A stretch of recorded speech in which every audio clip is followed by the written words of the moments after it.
What's up, everybody? Hey, this is Darlin. I'm Jeremy. Some of you met us before. Those are brakes down there. Everybody needs them. So what I'm going to do is a quick video on how we change those. It's real easy. Let's do this. Okay, so for Darlin, we need a number 5 Allen wrench. This is drive, 19 millimeter, easy enough. If you don't have one of those, a 4-way, they sell them at Walmart. 13 millimeter socket or a wrench. You can just get a wrench, doesn't matter. 13 millimeters is the key. C-clamp, this has to be a 6-inch C-clamp. You can get them at Harbor Freight.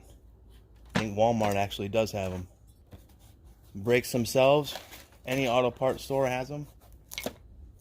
First thing we're going to need, number 5 Allen wrench. Only 2 bolts on this bad boy. And that's all that holds these caps. These lug nuts, that's the 19 millimeter.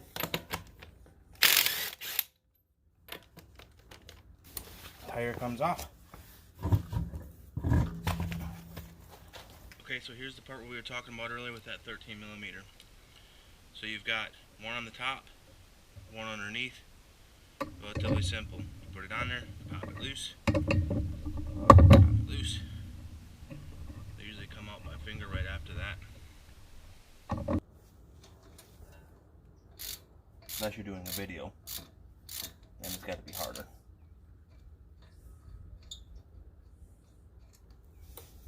Little guy bolt right here. Little guy bolt on the bench so I don't lose them.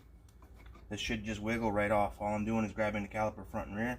Give it a quick wiggle. Boom. Now we've got the brake pads.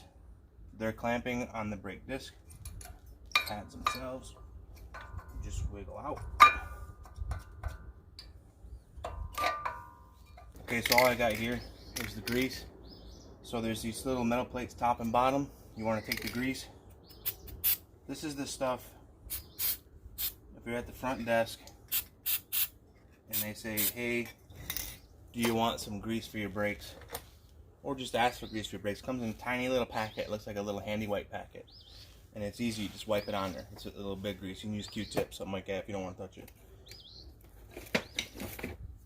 And all that's doing is making it so when these move in and out, they don't squeal. You always want to make sure that this part here, the squealer, is facing on the inside.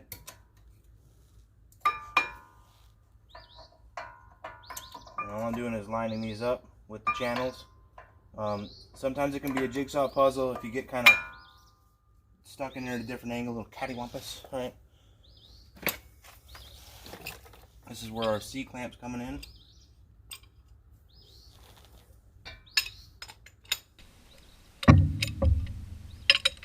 All I'm doing is pushing the C-clamp all the way inside of the plunger, and I put it on the foot on the back. Hopefully the GoPro is getting that right. Now I tighten this. The reason why we're doing this is because the new brakes are thicker than the old brakes are, because the old brakes have been wore down. So we got to move this plunger out of the way.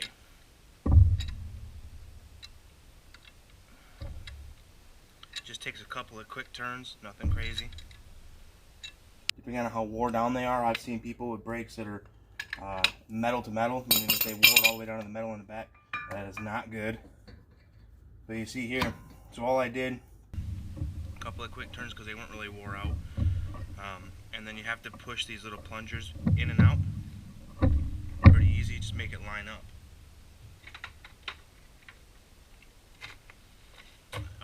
So these Loctite them, a little bit of blue Loctite.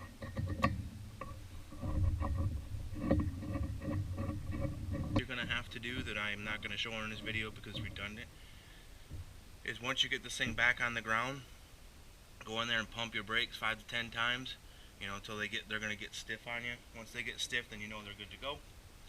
So we're back to this bad boy here, because you have to make that little plunger that we just pushed back out of the way. You have to bring it back up. If you try to drive them without doing that, it will still stop. It's not going to ruin it, but it's going to be really squishy the first time or two that you press the brakes, and it won't stop as fast as it needs to. Now remember, this moves, right? So when your tire comes over here, if they're not lining up, you can either scoot the tire to line it up, or you scoot this. If you have a buddy that can help you out and this thing's moving real freely, have them push on the brakes a couple times and get it to lock, and then that'll make it easier to get the tire on. But I'll show you.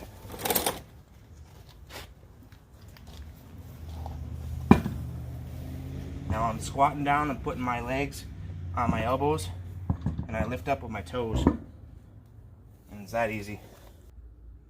Everything that you do with the lugs should be in a star pattern. Really, all you have to do is tighten it in a star pattern, but if you get used to putting them on a star pattern, taking them off in a star pattern, it will make it easier.